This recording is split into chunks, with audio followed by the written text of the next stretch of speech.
Gelaran Piala Dunia Brasil 2014 telah dimulai dan kita bisa melupakan sejenak hiruk-pikuk politik untuk menikmati keindahan permainan para seniman bola di lapangan hijau.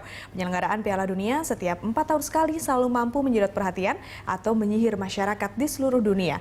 Apa yang menarik di Piala Dunia di Brasil kali ini, kira-kira tim mana yang paling berpeluang menjadi juara kali ini dan bagaimana Indonesia bisa mempelajari dari perhelatan pergelaran Piala Dunia kali ini. Kita akan membahasnya bersama jurnalis Koran Sindo Ma'ruf El-Rumi dan jurnalis olahraga Berita 1 TV Ahmad Murodi. Selamat pagi semuanya. Selamat pagi. Nah, mungkin kita bisa mengawali dari pertandingan dini hari tadi ya. Ada yang balas dendam nih. Kayaknya Belanda langsung balas dendamnya telak 5-1. Mungkin analisisnya dari siapa dulu, terserah.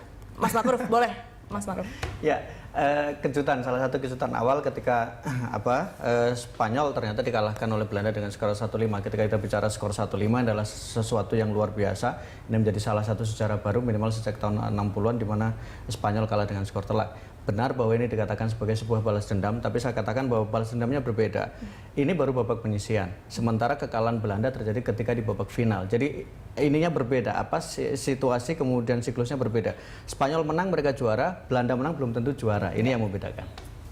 Kalau dilihat juga semalam saya juga sempat melihat ada beberapa highlights-nya ya. Kalau dilihat memang sebetulnya Spanyol juga saya tidak tahu kenapa bermain agak gugup dan sepertinya pemain-pemainnya sudah terlalu menua ya begitu. Jadi ada beberapa pemain yang melakukan kesalahan-kesalahan yang seharusnya tidak dilakukan dan kemudian Belandanya sendiri juga tampil lebih fresh, tampil lebih segar begitu dengan beberapa pemain muda yang masuk di skuad Louis van Gaal ini. Ini juga kejutan, tapi jangan lupa juga bahwa Spanyol kan juga di pertandingan pertama pada Piala Dunia 2010 kalah ya melawan Swiss 0-1. Jadi tidak ada jaminan bahwa dengan kekalahan ini maka Spanyol praktis gagal mempertahankan gelar juaranya. Tidak ada jaminan seperti itu. Oke, tapi ini sebetulnya Spanyolnya yang jelek atau Belanda yang bagus kalau tadi pertandingan Mungkin Mas Ma'ruf ya bisa jawab karena Mas Ma'ruf kayaknya agak ke Belanda nih. Lebih pada, kayak saya memikirnya lebih pada efektivitas Belanda. Bahwa Belanda tahu betul bahwa saya ingin mengatakan begini, Spanyol itu dalam gelaran sejak 2010, sejak mereka menjadi juara, mereka tidak berubah dari segi gaya permainan.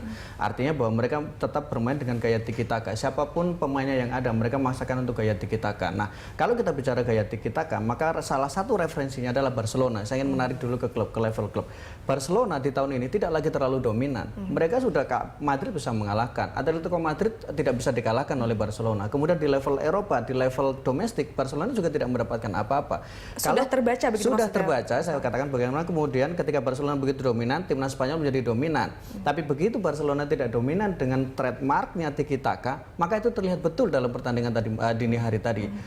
Lini tengah yang biasanya begitu dominan, Xavi, Iniesta, kemudian Xabi Alonso, Busquets, tidak terlalu dominan. Ketika misalnya Xavi mendapatkan bola, langsung ada intercept, langsung ada tekanan. Begitu Xabi Alonso mendapatkan bola, dia tidak mampu memberikan distribusi karena kemudian ada pressure. Nah, ini yang saya katakan bahwa ketika Belanda sudah membaca gaya permainan dari Spanyol, Spanyol tidak membaca gaya permainan dari Belanda. Belanda sangat berubah, mereka sangat efektif.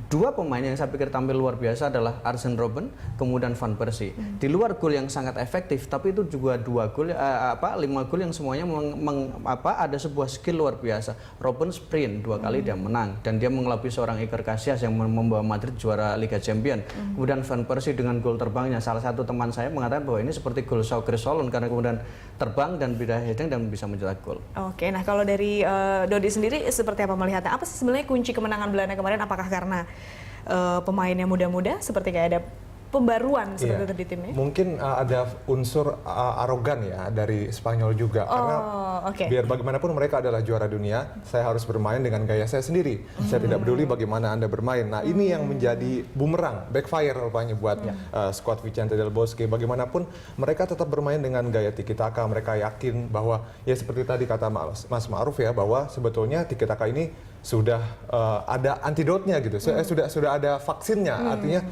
sudah banyak yang tahu bagaimana cara untuk mengalahkan tim yang bermain dengan format tiki taka. Barcelona tidak mendapatkan apa-apa betul dan faktor sepak bola yang penuh dengan tekanan begitu ya, seperti yang biasa dilakukan oleh klub-klub Jerman, Bayern Munchen dan juga Borussia Dortmund. Ini menjadi obat untuk tiki taka dan ini dilakukan juga oleh Belanda begitu, dan kita tahu bahwa sebetulnya Spanyol juga posisinya juga cukup bagus tadi malam, 61%, sementara Belanda hanya 39%. Tapi kesempatannya nggak dioptimalkan. Tidak dimanfaatkan dengan baik dan kemudian kalah dengan counter attack yang mematikan dari Belanda.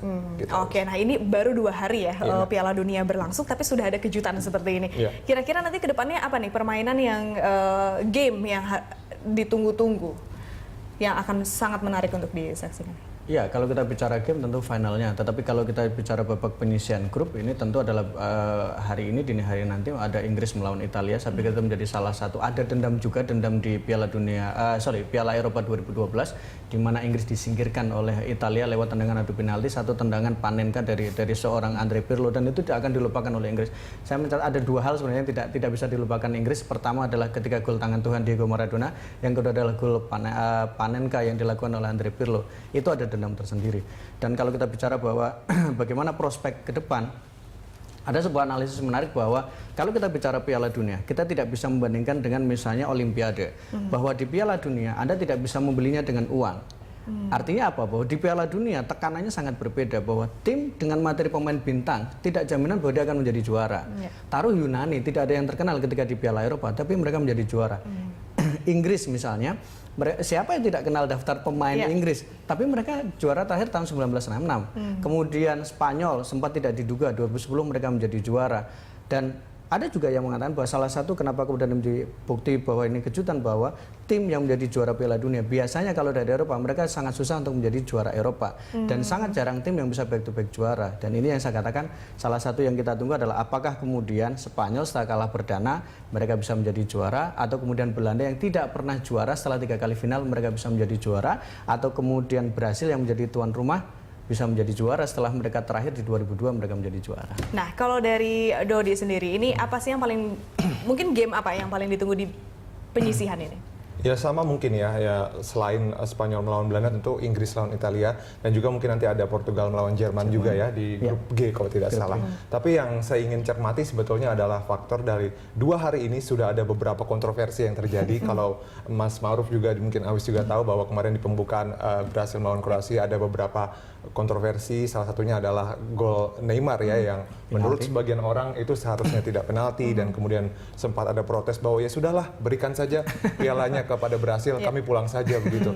Dan kemudian juga tadi di pertandingan sebelumnya Meksiko melawan Kamerun juga ada 2 gol yang dianulir dari Meksiko. Ini kemudian kita mempertanyakan sebetulnya kepemimpinan wasit lagi-lagi menjadi pertanyaan begitu ya. Apakah dengan begitu banyak tekanan dari tuan rumah mungkin, atau dari pendukung atau dari atmosfernya mereka sehingga rentan berbuat kesalahan, dan semoga saja ini tidak terus berulang di pertandingan-pertandingan setelahnya, sehingga sepak bola itu bisa dinikmati dengan lebih menarik dan juga adil buat kedua tim. Gitu. Oke, nah kita kembali lagi ke Brazil mungkin karena tadi bahas oleh Dodi ini. Nah, kalau Brazil kemarin menang mungkin ada kontroversi, namun dari sejarahnya seberapa sering host tuan rumah itu menang dan kemungkinannya seperti apa, Mas Ma'ruf? Kalau kita bicara Brasil, sejarahnya mereka 5 kali menjadi juara. Dan kalau kita bicara dari sisi host, memang terakhir adalah tim yang menjadi tuan rumah menjadi juara adalah di Prancis, setahu saya di 98 Prancis menjadi juara. Setelah itu memang periodenya tidak menjadi milik tuan rumah. Tetapi kalau kita bicara bahwa dari sisi banyak pengamat, banyak kemudian analisis yang mengatakan ini adalah tahunnya Brasil untuk menjadi juara. Mulai dari bursa taruhan, kemudian mulai dari ekonom, kemudian mulai dari binatang-binatang yang sekarang bermunculan tiba-tiba menjadi peramal, menggantikan Paul atau berusaha untuk lahir sebagai Paul baru. Brasil ditempatkan. Tetapi kalau kita referensi pada pertandingan pertama, saya pikir Brasil harus sangat bekerja ekstra keras. Pertahanan mereka belum sepenuhnya bagus. Lini depan mereka agak beruntung karena kemudian ada gol penalti, ada kontroversial. Artinya bahwa kalau kita bicara kans tuan rumah Brasil, boleh dia diunggulkan, tapi ini belum menjadi sebuah garansi. Ada juga misalnya saingan berat dari Argentina. Ada yang mengatakan bahwa ini adalah salah satu tahunnya Messi untuk kemudian bisa bersinar setelah setiap dia bersama dengan timnas dia tidak terlalu bagus. Kemudian juga ada Uruguay, ada potensi. Jerman, setelah dia dalam 2 Piala Dunia terakhir selalu masuk ke semifinal, mungkin ini adalah salah satu momentumnya. 2006 mereka semifinal, mereka disebut sebagai salah satu tim yang punya potensi.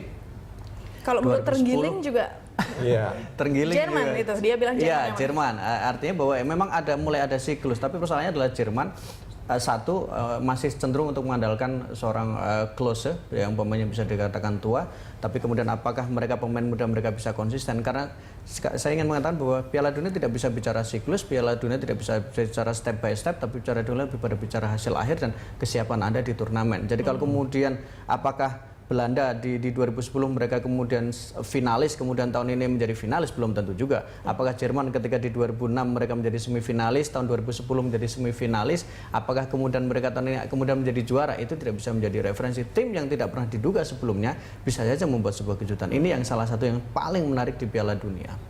Oke, nah kita akan membicarakan favorit dari Dodi dan juga Mas Maruf setelah jeda berikut. Ya pemirsa, tetaplah di Jurnal Pagi, kami akan segera kembali.